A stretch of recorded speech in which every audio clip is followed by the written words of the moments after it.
At my mom's birthday, my nephew crumpled my son's handmade card and tossed it into the cake. "Nobody likes his weirdo art," he said. The table burst out laughing. Later that night my dad texted, "Maybe skip Christmas. You're bringing the mood down." I replied, "I also skip your mortgage. Permanently." By morning I had 48 missed calls. My nephew called my son a freak at my mom's birthday dinner. He crumpled the card my son had made, a hand-painted one, took him 2 days, and shoved it right into the cake. Chocolate smeared across the drawing like it was part of the joke. Then he looked around the table and said, "Nobody likes his weirdo art." The table burst out laughing. And that was the part that burned. Not Ryan's words. Not the card or the cake. But the way the whole family, my family, just laughed. My sister actually clapped. Her husband slapped the table. My brother muttered something about my son being a sensitive little guy. And my dad, sitting at the head like a king who just witnessed the perfect punchline, smiled. Nobody looked at my son. Nobody saw him freeze. Not cry, just freeze. Like he'd shut something off inside him. I got up to follow him, but my dad raised his hand and said something about not causing a scene. I looked around the table and realized I was the only one who didn't find it funny. My mom had lit the candles by then and was trying to shift the mood back to cake and photos. I stood in the hallway just out of view and listened to them sing. My son never came back down. I didn't make him. When we got home he went straight to bed without a word. Just curled up with his sketchbook, the one he carries everywhere. He didn't even ask for dinner. Around 10 my phone buzzed. A text from my dad. "Maybe skip Christmas. You're bringing the mood down." It didn't even surprise me. That's who he is. That's who he's always been. Ryan is his favorite. Always has been. Ever since he was 3 and repeated something from a beer commercial that made everyone laugh. My dad started calling him the star. And the rest of us, my son especially, were cast as extras in Ryan's little show. So I replied, "I also skip your mortgage. Permanently. $3,000 a month." That's what I'd been quietly sending for over a year and a half. When my dad lost his job and my mom's health issues got worse, I stepped in. My sister chipped in a couple hundred now and then, usually with complaints. My brother bailed entirely. But I'd been covering the mortgage, groceries, utilities, the whole thing. They never thanked me. Never asked me how I was managing it as a single mom. Never asked if I needed anything. It was just understood. Katie handles it. Katie fixes things. But that night, standing in my kitchen staring at that text, "You're bringing the mood down," something in me snapped. I turned off my phone and went to bed. When I woke up I had 48 missed calls. 16 from my dad. 9 from my sister. A few from my mom. Even my brother had called, probably because he was afraid I was going to ask him to help. I didn't call anyone back. By the end of the day the group chat was flooded with vague guilt-tripping messages. Things like, "We're all tired and don't make this about money and Ryan's just a kid, Katie." Not one of them apologized to my son. Not one of them asked how he was. And that's when I realized what I had to do. Not just about the money. About all of it. About how I'd been treated like a utility, useful, quiet, expected, while they fawned over Ryan, let him say whatever he wanted and turned my son into a punchline. It wasn't going to be like that anymore. Not for me. And definitely not for my kid. The first time I realized how deep it went, Ryan had just turned 5. He threw a hard plastic dinosaur at my son's face and split his lip open. My son was 3. He started crying and Ryan laughed like it was the funniest thing he'd ever seen. My sister barely reacted. My dad chuckled and said, "Boys will be boys." That line followed Ryan everywhere like a permission slip. When he erased a drawing my son had worked on for hours and replaced it with a stick figure vomiting, they called it a prank. When he hid my son's stuffed fox and made him cry before bedtime at a family cabin trip, my mom said maybe he should stop bringing baby toys around. When he made a TikTok mocking my son's speech, he had a list for a while. And it got over 200 likes. My dad shared it on Facebook with 3 laughing emojis. But somehow I was always the one ruining the mood. I was too sensitive. Too reactive. I needed to relax, lighten up, take a joke. My sister would say, "Ryan teases because he likes him." My dad would nod like it was a fact. I would tell them he wasn't teasing, he was bullying, and they'd just change the subject or leave the room. After what happened at the birthday, I didn't expect an apology. But part of me still hoped someone might at least check in on my son. Just to ask if he was okay. No one did. Instead they flooded the group chat with blurry pictures of candles and cake, like the rest of the night had gone off without a hitch. Like my son disappearing after being humiliated was a minor hiccup. My mom even posted a photo online with the caption, "Family is everything." I didn't comment. That Sunday my son told me he didn't want to go to art class anymore. He said, "I think it's stupid now. Like everyone else thinks." I told him that wasn't true, but he just shrugged and went back to drawing alone in his room. That one cut deeper than anything they said to me. He'd always loved art like other kids love video games. It was the one place he felt proud. And they'd taken that from him. Over a cake. Over a birthday card he poured his whole heart into. When I stopped the mortgage payments, I expected silence from them for at least a few days. I figured they'd need time to process that their backup plan was gone. Instead, it took less than 12 hours. My mom called first. She didn't ask how we were. She didn't bring up the card or the cake. She just said she noticed the mortgage hadn't gone through and wanted to make sure it was just a mistake. I told her it wasn't. She paused and said, "But that's your father's house." I said, "And that's my son you all laughed at." She got quiet. Then she asked, "So what are we supposed to do now?" That's when it hit me. They hadn't just gotten used to me helping, they believed I owed them. That somehow my quiet support had become part of the family infrastructure. Like the house just paid for itself and I was just a detail. Not a person. Not a daughter. I said, "Maybe ask Ryan. He seems to be in charge now." She hung up. By Thursday I was getting emails from the mortgage company. Past due notices. Automated warnings. I wasn't listed on the deed, but the account was still linked to my name. My dad left 2 voicemails pretending he was calm, asking if I wanted to come over and talk. When I didn't answer, the messages turned into long rants about disrespect, about how dare you, about family loyalty. Then, on Friday I got one final text from him. "You're really going to do this to us? Over a kid being a little too honest?" I didn't respond. Because it wasn't about the kid. Not anymore. It was about the years they let him pick my son apart like it was a sport. It was about the silence after every incident. The way they protected him like a crown jewel while treating my son like collateral damage. It was about the long pattern of choosing one child over another, and thinking the rest of us would just deal with it. They made it clear who their favorite was. Now they were about to find out what it felt like to be the one left out. By the time the second mortgage payment failed, I had already removed my name from the autopay system. They didn't realize it right away. They were used to the money just showing up, the house remaining warm, the lights always on, the fridge never empty. The silence from me was probably just assumed to be my usual pattern. Quiet compliance. But this time was different. I wasn't waiting for an apology anymore. I had stopped expecting change. Now I was just watching. On the 5th day the calls started ramping up. First my dad. Then my sister. Then my mom. Then they started calling from my niece's phone, my aunt's number, even a restricted line. I ignored everyone. I didn't block them. I wanted them to know I was seeing their names and choosing not to answer. That silence could be intentional too. My brother, who hadn't paid a cent toward the house in 2 years and only ever texted to ask for fantasy football updates, sent me this masterpiece. "You're seriously doing this? Just let it go already. Ryan's a kid. You're the adult." I didn't reply, but I kept that message.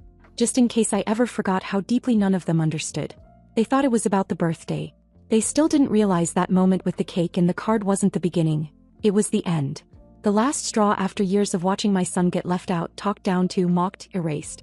It was years of my father encouraging that dynamic, propping Ryan up like the heir to a throne nobody asked for, while looking at my son like he was a fragile ornament nobody knew what to do with. And now they were losing the throne. The group chat that I had muted weeks ago lit up again. My sister posted a photo of Ryan vacuuming. Caption: "Some kids just take initiative." Someone responded with clapping emojis. Then my mom chimed in with one of her signature passive-aggressive memory bombs. A picture of all of us at the beach when I was maybe 10, all sunburned and smiling. "We used to be so close," she wrote. I didn't open the chat. My friend sent me a screenshot instead. I had told her everything. She was the one who said it first. "You know you can take the car back, right? Still in your name." I had almost forgotten. It was my old Honda, the one I had given them when their minivan finally died. They treated it like a gift. But it was never meant to be permanent. I paid the registration, the insurance, the maintenance. It was easier than listening to them fall apart again. At the time I told myself I was keeping things stable for my mom. But now I saw it for what it was. One more piece of me they used because they assumed I'd never say no. So I didn't say anything. I just checked the GPS tracker still active on the car. Still in their driveway. I called a towing company and asked how soon they could pick up a vehicle I owned. They said by the end of the day. The next morning the car was gone. By noon my mom called 12 times. My dad texted, "Did you seriously just repossess the car? Are you insane?" I didn't answer. That afternoon my mom left a voicemail. "No hello. Just we're trying to stay afloat here, Katie. You're making everything harder. We've done so much for you." That line. "We've done so much for you." I sat with it for a long time. I tried to make a list of what they'd actually done for me in the past 10 years. It was short. The list of things I had done for them, longer than I wanted to admit. The groceries. The vet bill when their dog needed surgery. The repairs on the roof after the storm. The 2 years I spent driving my mom to her appointments while still working full-time and raising my son alone. The holidays I hosted. The ones I paid for. The times I skipped things for myself so they wouldn't lose their house. And none of that earned my child even basic respect. I spent that weekend organizing files. Removing myself from every financial connection I had to their lives. No more co-signed accounts. No more backups. No more safety nets. If they called the bank now, they'd have no one to hand them over to me. And they'd have no idea how much I'd already unhooked. On Sunday night, I took my son out for dinner. Just the two of us. He brought his sketchbook. He sketched a waiter carrying 3 trays at once, then showed me and said, "I'm practicing people now. Not just animals." Asked why. He said, "Because someday I'm gonna draw the whole world and I don't want to leave anyone out." And I thought about how small they made him feel. About how hard they tried to break that light in him. About how much quieter he had become around them. And I knew I'd made the right decision. Even if they never understood it. Even if they never forgave me. Even if it all fell apart completely. The surprise came on a Wednesday in an envelope that didn't match anything else in the mail pile. No stamp, no return address, just my name written in shaky cursive I recognized immediately. My mother's. That alone should have been enough to make me pause, but curiosity overrode caution. I opened it at the kitchen counter, my son at the table sketching a dog with wings. Inside was a legal notice. Not a letter. Not an apology. Not even a complaint. It was an updated will. They had removed me completely. I scanned it twice just to be sure I wasn't misreading it. My sister and brother were listed. Ryan was listed by name, along with vague mentions of education funds and early inheritance access. My name and my son's were nowhere in it. Nothing. No backup clauses. No explanations. Just a highlighted section at the bottom that said, "This reflects our current estrangement and the repeated disrespect shown toward this family." The same day I received that will, my sister posted a picture of Ryan online, standing next to my dad in front of the fireplace, both of them holding up matching mugs. The caption read, "Legacy in the making." I didn't need a caption to know what it meant. I didn't cry. I didn't feel anything at first. Just a long, low silence in my chest. Like something that had always been rotten had finally been dug up. I looked over at my son, still bent over his sketchpad, humming to himself. And I thought, this is who they're cutting out. This boy. For what? For being gentle? For not punching back? Later that night I called a lawyer. Not to fight the will. I didn't want their money, their house, their legacy. I just wanted to make sure I had everything in order for myself and my son.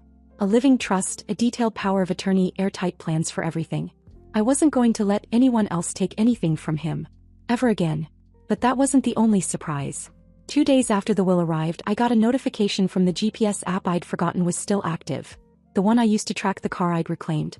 The car had moved. Not far. Just 20 minutes south, outside city limits. A small repair shop I didn't recognize. I called the tow company. They hadn't moved it. It had been taken.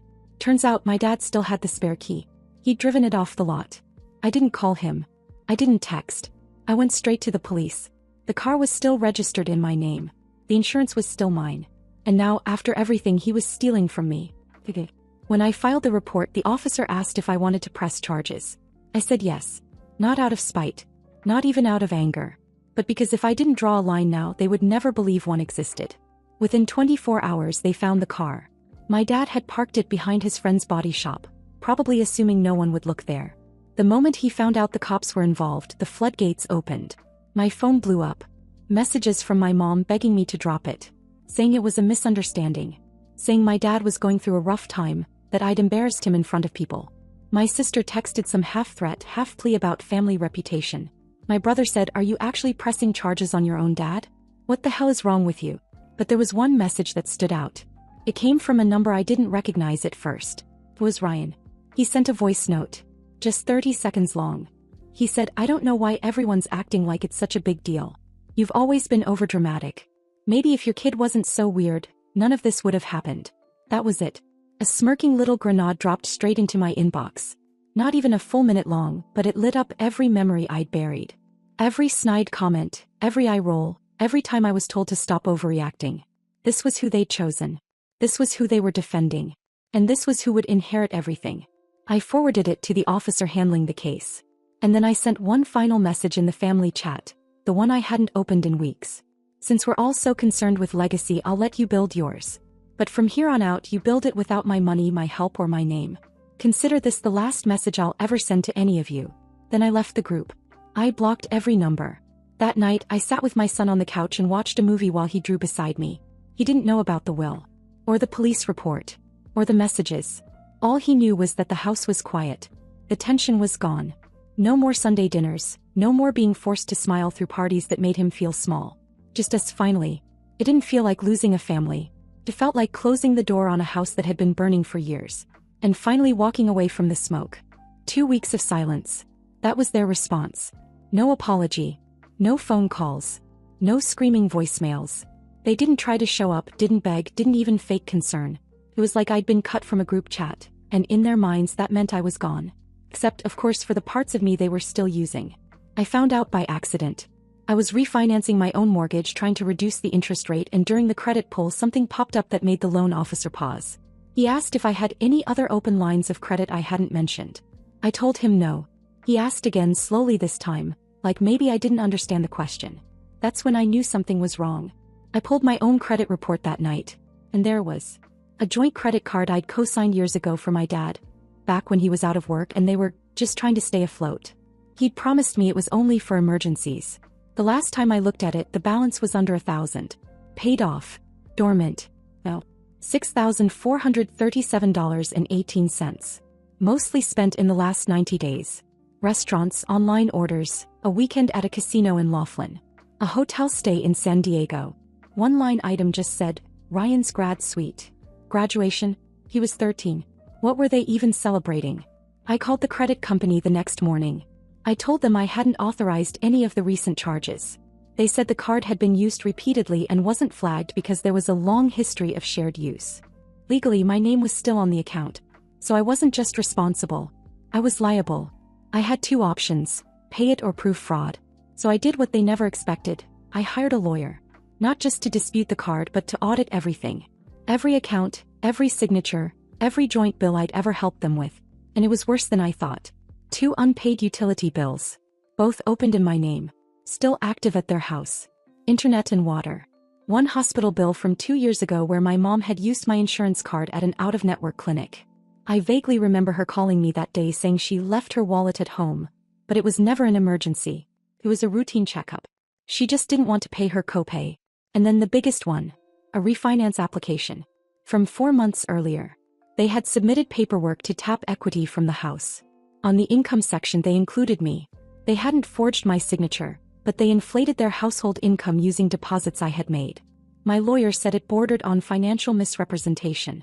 I sent cease and desist letters to every agency connected to my name, locked my credit, canceled anything that gave them access. I even froze my insurance for a month while I switched providers. That week they finally broke the silence. It wasn't a call. It wasn't a message. It was my mother. Standing on my porch with a box in her hands like she was doing me a favor. I opened the door a crack, just enough to make it clear she wasn't coming in. She said the box had photos, old letters, cards from when I was little. Things she thought I might want, before everything changed. Her voice was calm. She always got like that when she was lying. I told her to leave it on the porch. She nodded like she expected it. Then she added almost casually, "You're not the only one hurting, Katie. We're family." That used to mean something.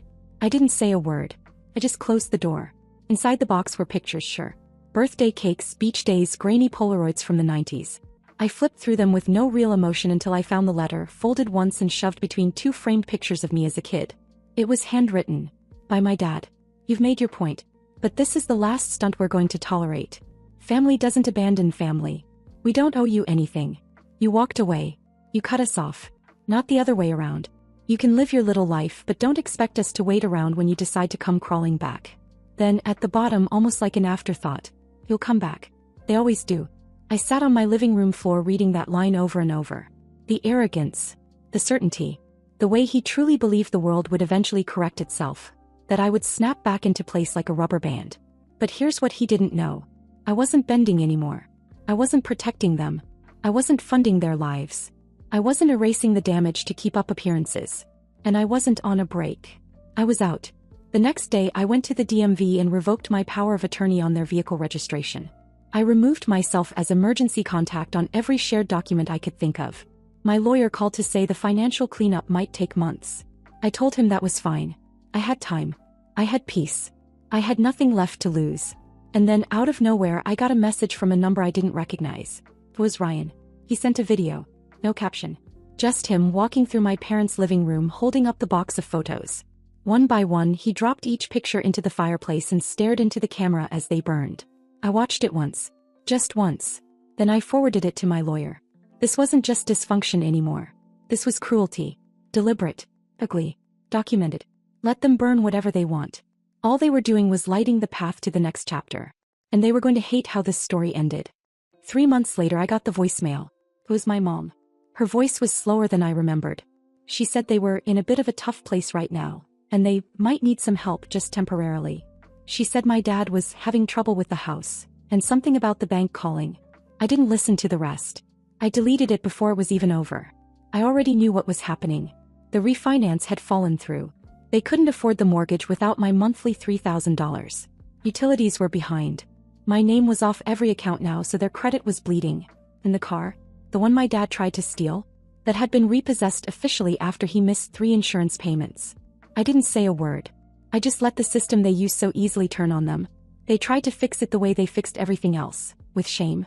I got emails from my sister next. She said my parents were not well.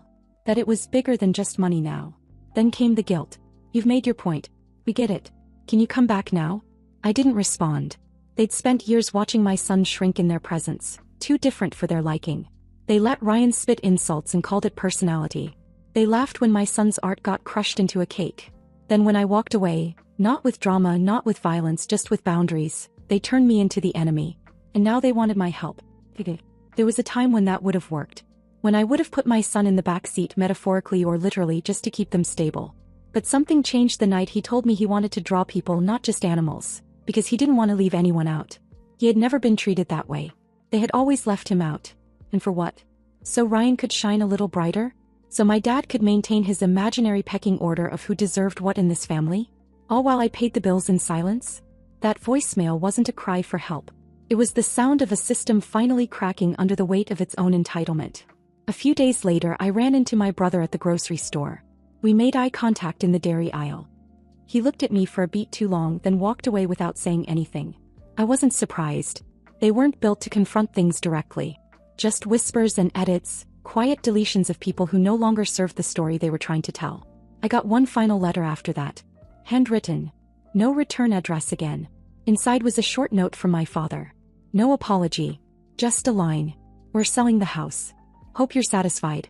I folded it once and tossed it in the trash. Not because I didn't care, but because for the first time in years I finally didn't have to. They weren't my responsibility anymore. My son's art is pinned all over the kitchen walls now. He draws people again. He makes cards, but only for people who've earned them. And last week he gave me one with a sketch of 2 owls on a branch. Underneath he wrote, "Some people leave. Some people stay. I'm glad you stayed, Mom. So no, I won't be helping them. Not now. Not ever." They built a family around a favorite and expected the rest of us to orbit around him like satellites. But I stopped revolving. And I'm never going back.